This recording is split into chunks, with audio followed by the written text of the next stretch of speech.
All right. So we're in our sixth, and we got one more, and then we'll wrap this up. 7 different dimensions of our life we've been looking at. We've looked at spiritual health, we looked at physical health, mental health, emotional health, and last week we looked at relational health, and all of them are online with the YouTube channel, and you can always go back to that and look at it as well. And we got 2 more direct. One, we're talking about work today, work, vocation, and next we're going to talk about money. No, profession, your vocation. Today we're looking at money. Jesus actually talked about money a lot. Jesus talked about money a lot. He talked about money more than he talked about heaven or hell. In fact, half of the parables that Jesus talked about, half of them deal with money or resources or stewardship.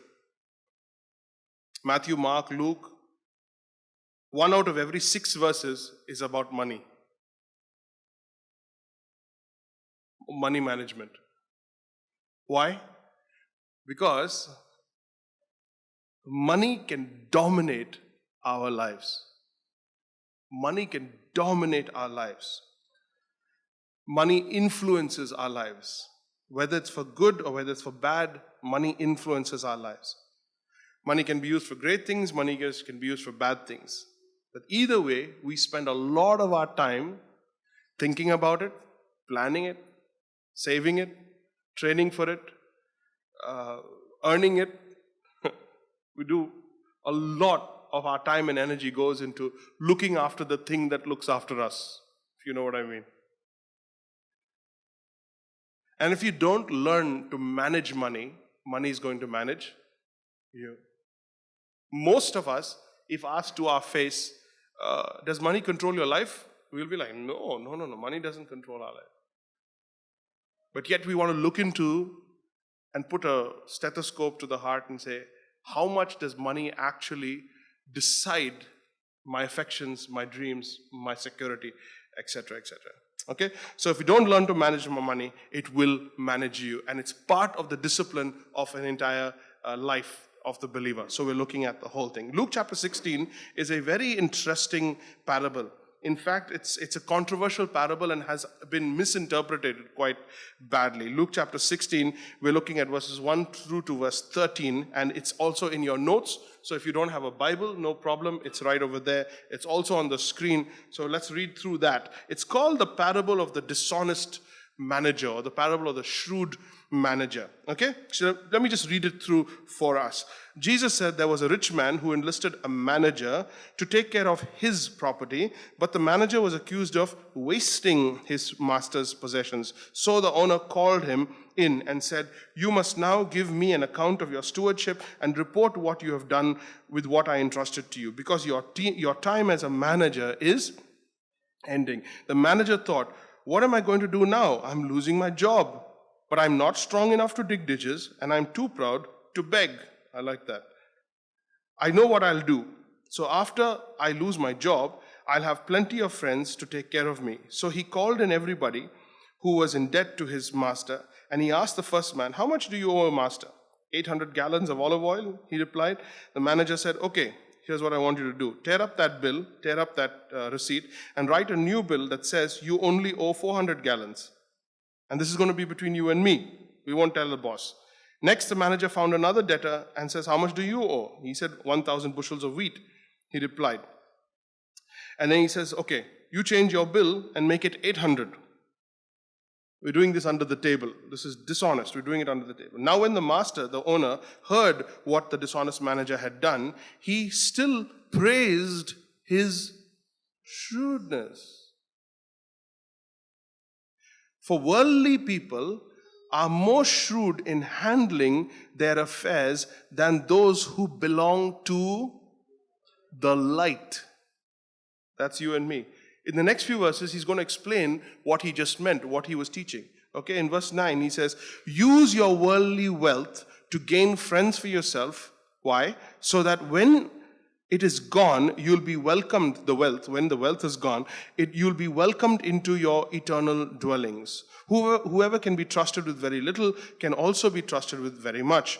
And whoever is dishonest with little will be dishonest with much. So, if you have not been trustworthy in handling worldly wealth, who's going to trust you with true riches, spiritual riches, real riches? And if you have not been trustworthy with someone else's property, who's going to give you your own, your own property? No servant can have two masters. Either you will hate one and love the other, or you will be devoted to one and you will despise the other. You cannot serve God and money. Why did Jesus talk about money so much? Because it's the only competing God. It is the only competing God. He didn't even bother with Satan or anybody else. Money is the competing God. It is what draws our affections and our trust and our dependence. He doesn't say you should not. When he says you cannot serve God, he says you should not serve God and money. He says you cannot. It's diametrically impossible. You cannot serve God and money. You land up moving to one side of the equilibrium or the other. So, let's note a couple of things. Firstly, Jesus is not praising the man for his dishonesty. He's not praising the man for his dishonesty. He's praising the man for his shrewdness. Secondly, you can learn from anybody. You can learn from anybody if you know how to ask the right questions. You can learn from anybody if you know how to ask the right questions. You don't have to agree with everything a person believes or does in order to learn from them. Just because I disagree with you on one small matter doesn't mean that 95% of your life I can't learn from. Just because there's a leader or a teacher or a school or a philosophy or something that you disagree with in part, doesn't mean that you don't write that thing off. Are you with me? So we're looking at a shrewd manager, a dishonest manager. So from him, we don't want to learn the dishonesty. What we want to learn is the shrewdness.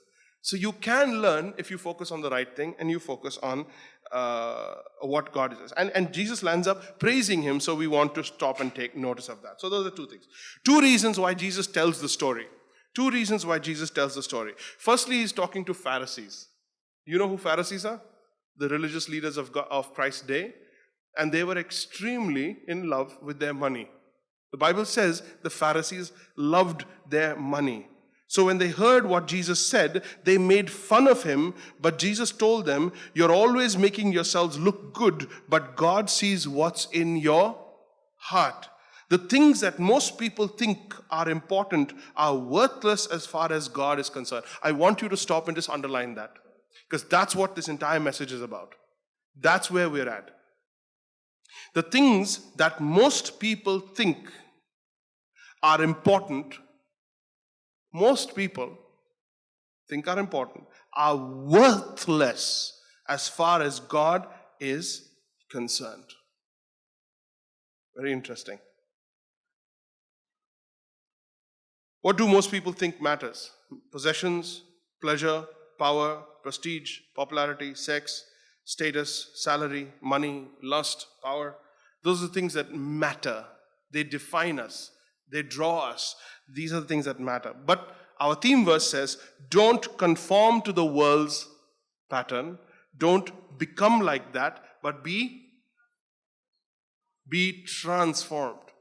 Don't conform, but be transformed by the way you think. In your very thinking, be changed. So that's what we're about. Jesus teaches the exact opposite of everything we've been taught about money. The way the world views money, the way people who don't know God view money, is because money is a competing security.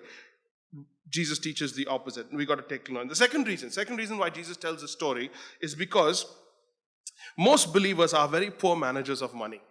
Most believers are poor managers of money. Many of us don't plan ahead. We don't save. We don't plan for contingencies, for emergencies. And many of us are in debt.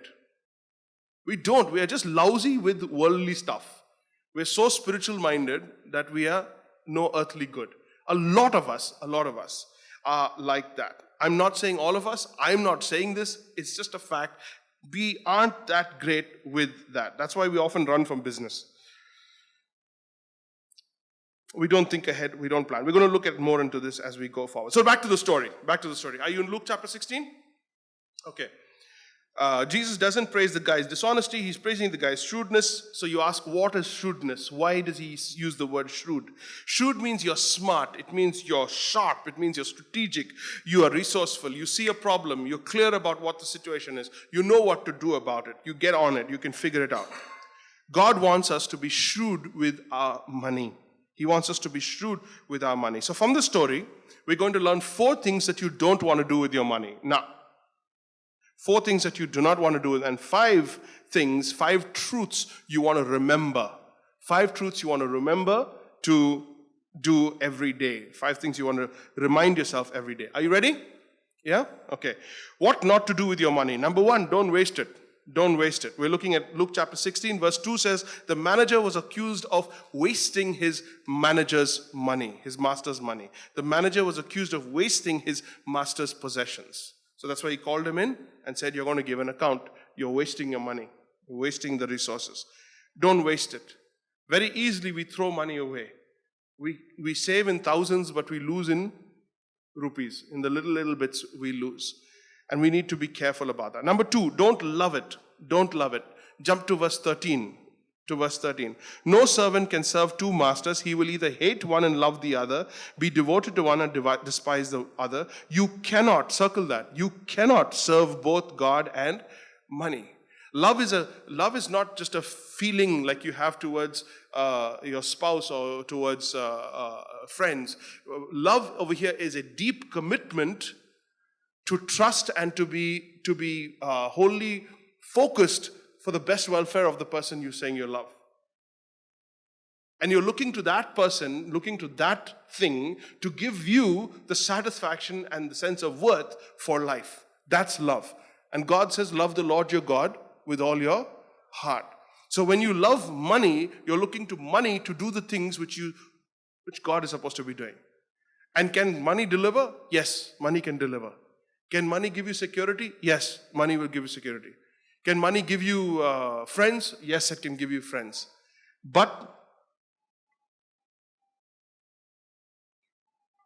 So it is a competing God, but it is not a worthy God.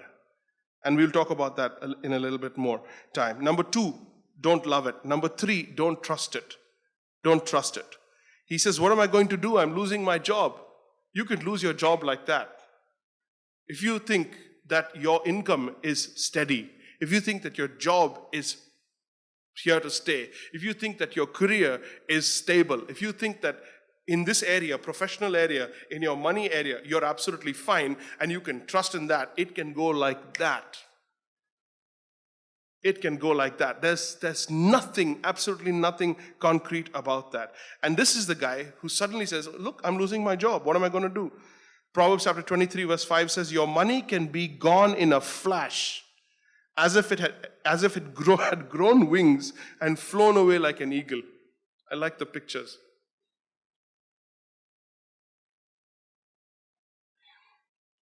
Number 4, don't expect it to satisfy you. Don't expect it to satisfy you. These are such simple sentences, but when you actually honestly look at it, how the way we handle life, we do really expect some satisfaction. Don't expect it to satisfy you. The more you have, the more you will want. If I had 10,000 rupees in my bank account, I would feel much better. No, you won't. When you get to 10,000, you will want 1 lakh. If I had 1 lakh, if I had 1 or 2 lakhs just sitting there, I'll feel better. I'll feel stronger. I'll be in a better place to think. No. I'm not saying if you are absolutely Kangal National Bank that you'll feel great. I'm not saying that. I'm saying that once the dependence, once the security has shifted to the 1 lakh sitting in the fixed deposit, you're going to be left unsatisfied. Ecclesiastes 5 verse 10 says, whoever loves money, love. Whoever loves money will never have enough. Never. So you can't love it, because when you've loved 10,000, now you want 50. You can never love it. Because it'll never be enough. That's a very deep concept there. I can't love a person if the person is not enough for me. I can't love the money if the money is not enough for me. So whoever loves money will never have enough. And whoever loves wealth will never be satisfied with his income. It's just a fact. And it's in God's word. Luke chapter 12, he says, when you go back a bit, he says, guard against all kinds of greed. All kinds of greed. Guard against all kinds of greed. Because your life is not measured by how much you own. Please look at that. Please look at it. Doesn't matter what faith you come from. Look at that. It's a fact. Your life is not measured by how much you own. Listen carefully. Your self-worth has no connection to your net worth. Your self-worth has no connection to your net worth. Your valuables don't determine your value. Sounds so nice when you're saying it, in church and from a pulpit. Or it sounds so nice. But you look at the world. What watch are you wearing? What shoes are you wearing? What brands are you wearing? How do you... When your value moves beyond your skin, and what's outside of your skin begins to tell the value of who you are. From your business card to your coat, to the brands, to the car, to everything else. And that's the world I live in. What is outside and the accessorizing is a reflection of how my worth is. And I land up, God is like, no.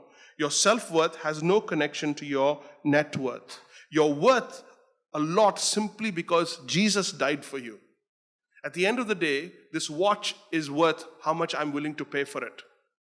Are you with me? The shirt is what I'm willing to pay for it. If I'm willing to pay 50 rupees for it, that's what it's worth. Jesus paid with his blood to the point of death to buy you back. You're worth the life of God. So you are far more worth than anything you can put on your body.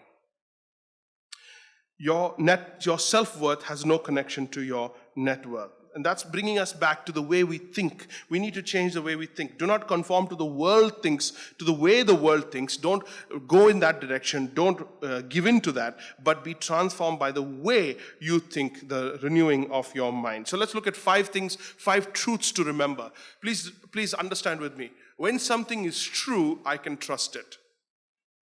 When something is true, I can trust it. If it is not true, I cannot trust it. So when I remember truth, I grow in trust. When I base my life on a truth, I grow in faith, the faith that is built on a truth, not just fake faith, not just empty faith, blind faith. So truth is not just true in itself. It adds value to me when I place my faith, when I trust my life on it. 5 truths I want to remember every day. Number 1, it's all a gift from God. It's on loan. Every day I need to remember it all belongs to God. This sounds very spiritual, but let me explain. Every day I remember it all belongs to God. It's all a gift from God. It's on loan. It's really God's. It belongs to God. He has loaned it to me, and God is seeing, listen to me, God is seeing what you're going to do with it. So everything that we see and have and experience belongs to God. Yet you have it in your hands because it's been given on loan to you. And the reason it's been given on loan to you is to see what you'll do with it. So we are all in the management business. We are all in management. Think about it. There is absolutely nothing you actually own. There's nothing that anybody actually owns. Everything is on paper. Every single thing is on paper. You own a house. You own a house only on paper, because when I say, do you own the house? You have to show me that paper. If you can't find that paper, I don't believe that you have owned the house. Your name is not on the bricks. Your face is not on the house. Your smell does not go through that place. Maybe it does, but nothing you have actually belongs to you. It belongs to you on paper, so it is a stewardship matter. It is a management matter. In the world, on the earth, on the spinning globe, this blue planet, nothing actually belongs to the inhabitants. They are part of the earth. From dust you are, and to dust you will return. Okay? So the amount of money in the world is, think economically, the amount of money is already there. If there are 100 whatever of money, it's there. If 40% is in your bank account or 60% is in your bank account, think with me, you have just managed to amass what is already there, and wealth has shifted to be written to your name. It's only written to your name. It does not belong to you. Tomorrow it will belong to somebody else. It's the same amount of money. India can't make more money. It can print more rupees, but its standard GDP or its wealth in finances and its resources is it. So it can only restate itself in how much it owns. So the amount that the earth has, the amount that a country has, the amount that a man has is, are you with me? You don't own anything. Nothing. But all that you have has been allocated, it's wealth that's been allocated to you. And it is right now currently in your possession by paper. Tomorrow it could be gone. So what is your trust? That you can hold on to it? Or that God has given to me, and therefore God only can take it away? And if God has given it to me, then He's given it to me for a purpose. Now we're talking. Now we're talking. Now we're not talking how much, we're talking about why. Why do I have it? I have 10,000. I have this property. I have this influence. I have this much wealth. Why do I have it? Why has God given me what I have? Why do I have less? Why don't I have less? Why don't I have more? Well, why do you have what you have? And once you've answered that question, we can then move on to ask, why do you have less or why don't you have more? And that's where you begin to start answering the bigger questions in life. Here's the big question in life. He says, the owner enlisted a manager to take care of, circle, his property. That's what this whole thing is about. His property. How well are you taking care of God's property? Your body is God's property. It is not yours. It is not yours. It has been constituted to take you around. You know how long it will take to disintegrate your body? One stroke of lightning. One stroke of lightning and you'll be 100 grams of ash. It's a truth. I saw a video on Facebook the other day that they found a new way of cremating the body. And this is gross and morbid as it may sound, but it hit me in a new way. And they nitrogen, liquid nitrogen, freeze the jolly thing. Yeah. And then shake it up, and then finally your uncle is only this much. You know, he's just this much, and he's not taking up land space. He's not taking. You pour him into a jar, stick him in there, and there's one flower coming out. That's it. So on this one planet, we're reducing, and they're proving the point that God is making. You are nothing. God raised you from the dust, and He take you back to the dust in seconds. So what is your body? It's God's property. What are you doing with it? How are you looking after it? Your talent, your opportunities, your mind. It's God's gift to you. How have you been treating your mind? How have you been looking after or stewarding your mind this past 1 week? What have you done with your mind? Is it a mess? Is it a drain where everything just gets clobbered and stuck over there and you're working through issues that you never needed to work through in the first place? Second truth to remember. Number 2, God is using money to test me. God is using money to test me, or the lack of money to test me. Now, don't look at this in a bad way. This is the most beautiful thing ever. When I'm testing you to fail you, that's bad. But when I'm testing you because I have something great in mind and I want to give you more, I want to see whether you'll do better with more. That's good. That's good. God is using money to test me. Or He's using the lack of money to test me. God is testing your faithfulness. He's testing you all the time. He tests you in 3 ways. Number 1, money shows me what I love the most.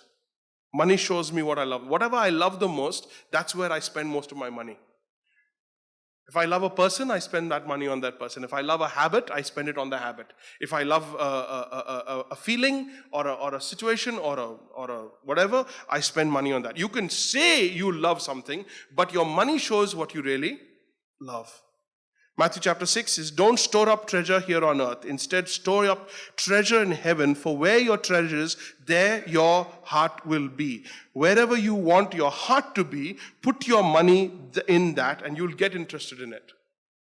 So where your treasure is, there your heart is going to be. So if you want to test, you want to see how God tests it, He says, wherever you're putting your money, that's where your heart is. You don't put your money where your heart is. Your heart's going to be where your money is. So, you choose where you're going to put your money, because that's where your heart's going to follow. Number 2, money shows what I really trust the most. If you trust your money, you will fall, Proverbs chapter 11:28 says. If you trust your money, you will fall. But if you trust in God, you will flourish like a green tree. He's not talking about super spirituality, kind of weird kind of living on top of a mountaintop where you've renounced all money, renounced all wealth. He's not talking about that. Don't go down that trail. He's saying with money in the hand, you trust in God. With money in the hand, you trust in God. Okay? So it points to what you trust in. 3 things. Number 1, number 2, number 3, it shows if God can trust me. If God can trust me.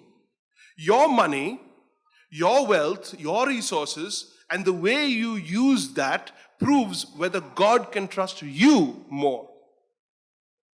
Bible says in verse 11 and 12, whoever can be trusted with a very little will be trusted with much. Whoever is dishonest with little can be dishonest with much. Irresponsible with little, irresponsible with much. Then he says, if you have not been trustworthy in handling worldly wealth, who will trust you with true riches? So look at me.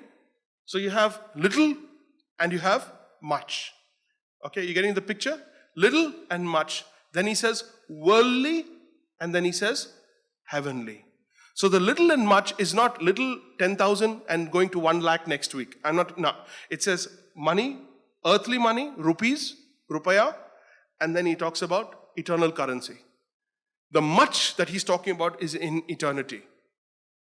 So any theology that says that if you sow seed and if you give to God and if you all of that, the money will multiply here and God will reward you here is called a prosperity doctrine. That's not what this is teaching. What Jesus is saying is, if I give you 10 rupees on earth and you can handle 10 rupees, I'll give you 10, whatever the currency is in heaven, and you'll be able to handle that. So I'm testing you with money in your hand so that you prove what I can trust you with in eternity. This life is 70 years. That life is going to be for eternity. So before God can give you real true riches, your own property, how can you be trusted with your own property if you can't be trusted with someone else's property? Scripture. Okay? So you're going to be given your own property that you will actually own, that will be actually your very own to your name for the rest of eternity. It will truly be yours. Right now, nothing is yours. But in eternity, it will be yours. How can I give you that when I can't trust you with what you don't own? So it's a test. Can God trust you? Can God trust you? What will you do with good money if He gives you? What will you do with success if He gives it to you? What kind of a person will you become if He gives it to you? Who will you be about when God gives that to you? Number 3, money is a tool. Money is a tool. It says the love of money is the root of all evil. Not the money. Money is not a root of all evil. Money is amoral. Money is flat. It's the love of money. When you begin to love what money can do, what money can... it says money talks. No, money just walks. Money quietly walks away. Sometimes you don't even know where it went.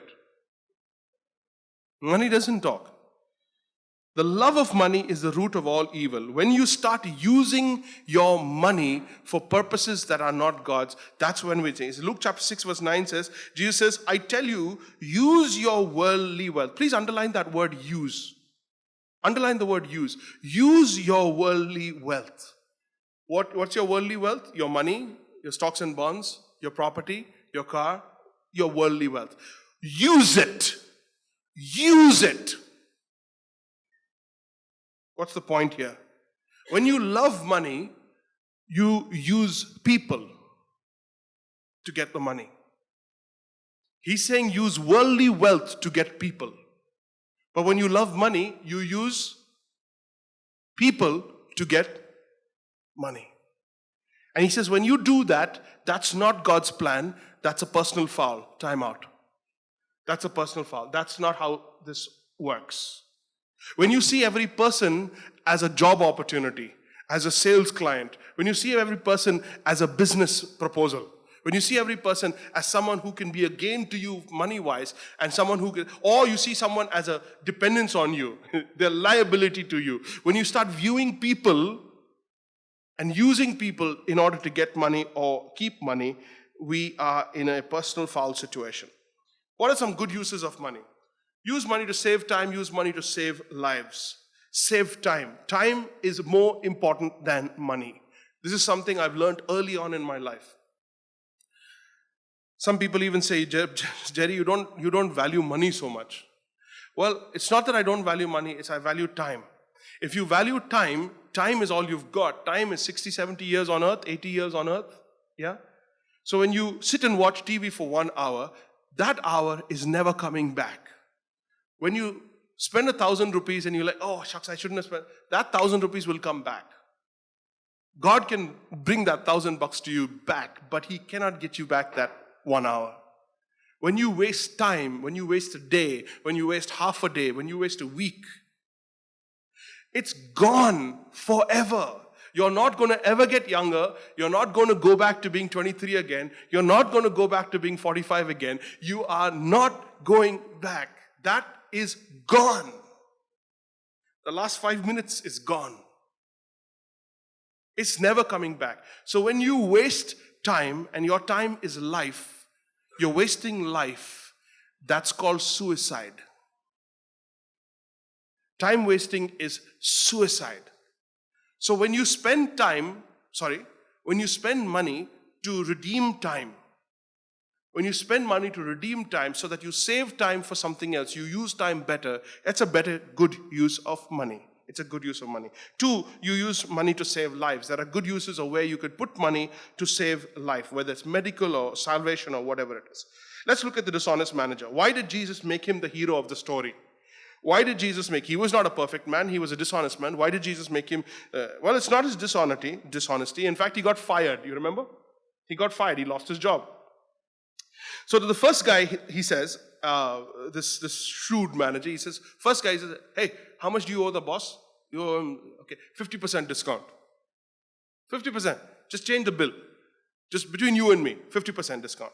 What's he doing? He's trying to use money to gain friends. Is this wrong? Jesus highlights it and celebrates it. It's not how, it's that. The attitude. He says the attitude works. So you're looking at a weird guy, but getting some incredible answers. Then he brings another guy and he says, hey, 1,000 bushels, 20% off. 20% off. So he writes him off 20%. Obviously he's dishonest, but he did 3 things right. Number 1, he looked ahead. I'm going to lose my job. I'm going to be out on my rear end. And in that time, it'll be friends that I can turn to. So I need to make some friends. Verse 3, what am I going to do now? Most people never look forward, never look ahead. When it comes to money, let's spend it now. Let's spend it now. Let's live for the now. Live for the present. I need it now. I want it now. Why do we have to wait when we can afford it now? Proverbs chapter 14 verse 8 says, the wise man looks ahead, the fool attempts to fool himself and won't face the facts. See that verse? The wise man looks ahead, the fool attempts to fool himself and won't face the facts. I wonder what facts we're not willing to face. What are we not willing to face? The fact that maybe that we're living in a lifestyle that we can't really afford. The fact that we're living for things that we can't really afford. The fact that we want more than we can actually afford. What facts are we not willing to face? Yesterday I was trying to buy my son a pair of spectacles. He's 2-3 years. We had to check his power again, buy him some spectacles. So we went into the mall. I took a wrong turn into the wrong shop. And I just said, show us some. And the guy took out one frame. It looked like absolutely ordinary frame. And I asked how much is it? He says 40,000 rupees. 40, and he told me the name of a brand. He says it's this brand. I can't even remember it to tell you. It's that vague. I mean, I've never heard of the brand. You know, Raymond I know, or Ray-Ban. Ray-Bon I know, Ray-Bon from Goa. Raybon. All over, there's a Ray-Bon. That I know very well. 40,000 rupees. I got angry with him. I gave him a piece of God's mind.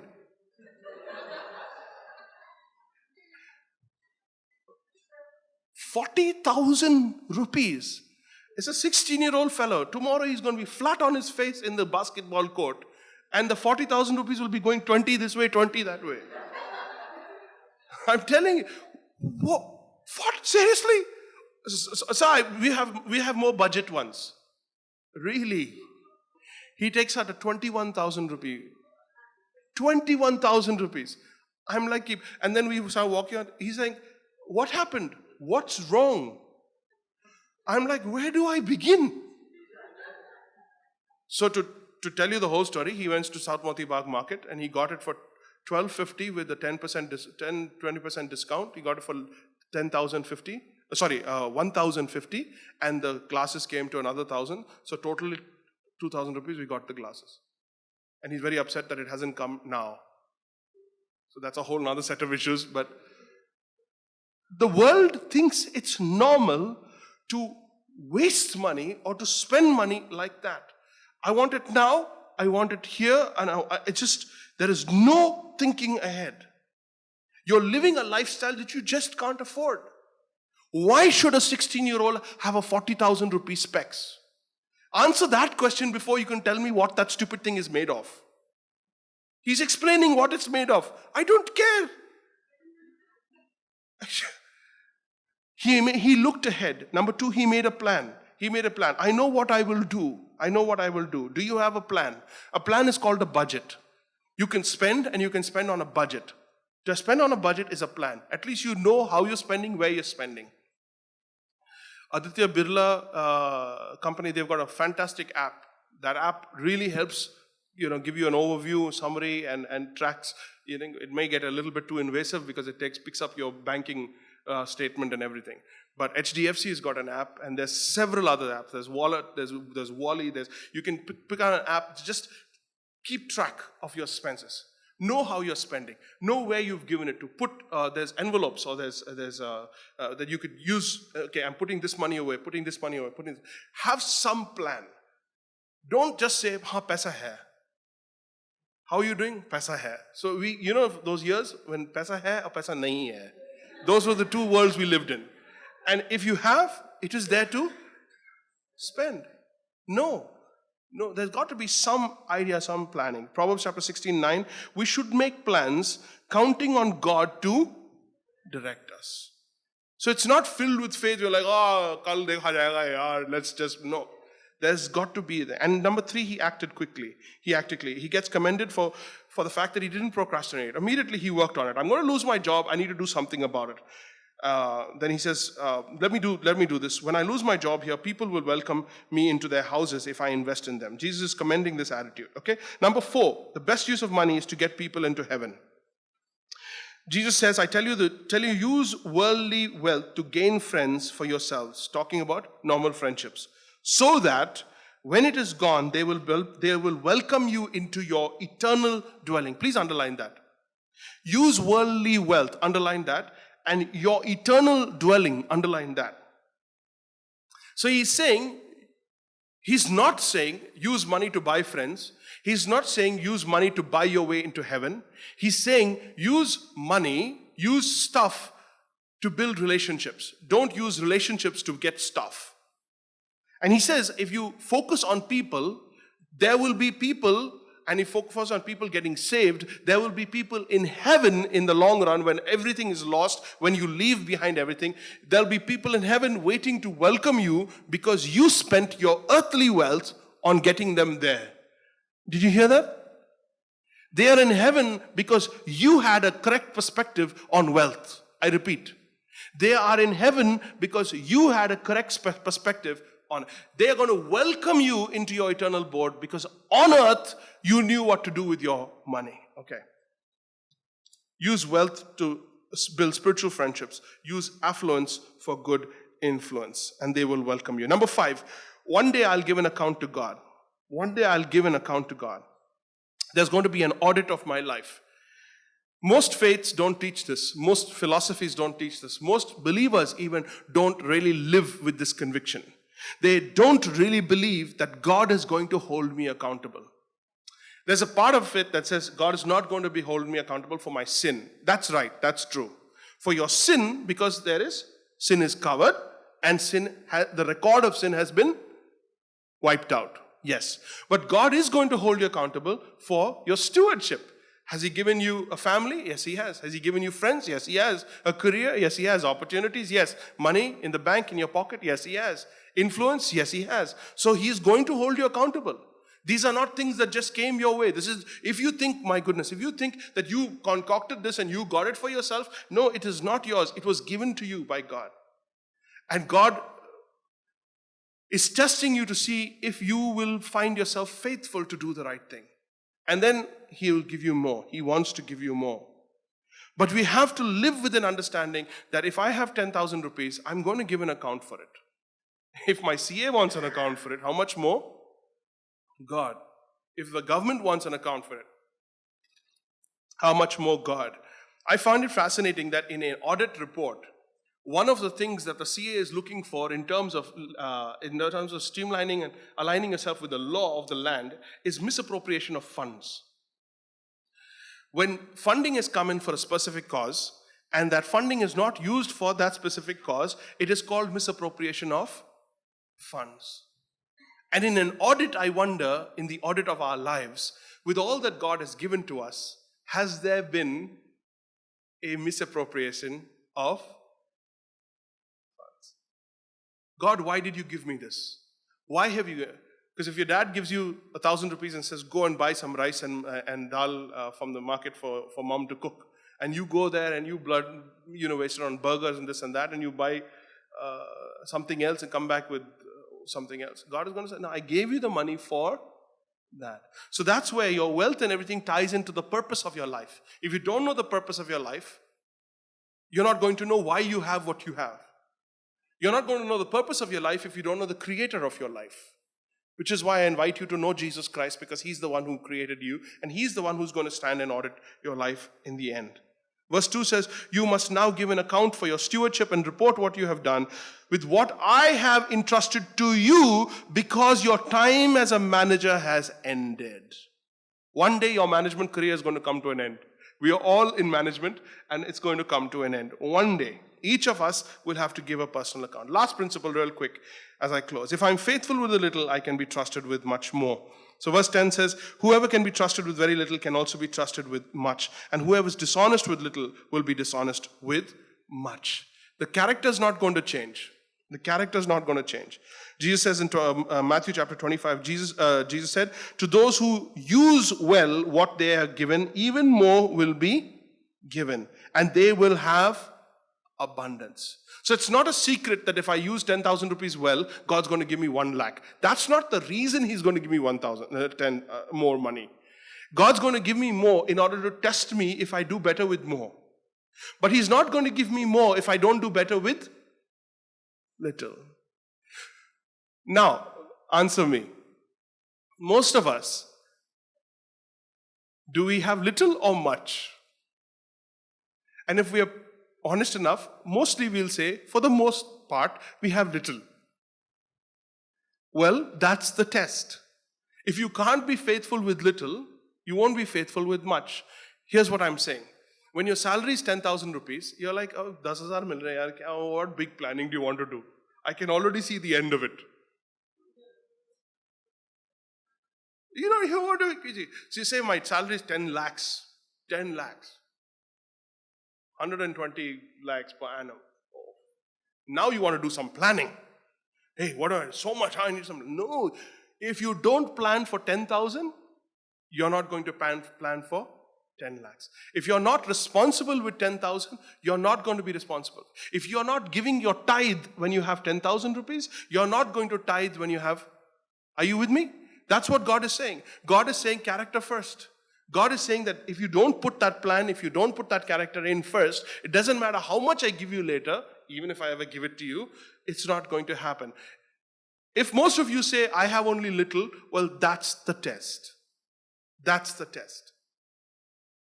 God tests us when we have little, and God tests us when we have nothing. That's when the true character comes out. And then He can trust us with, if God was to give you in lakhs, if God was to give you in millions, what would you do with it?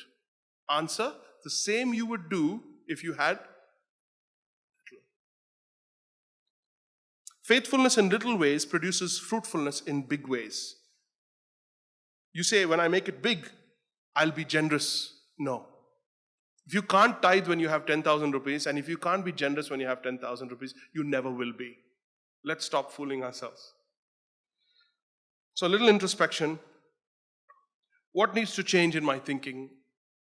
What do I believe that I've learned from the world that needs to change in contrast to Christ's teaching?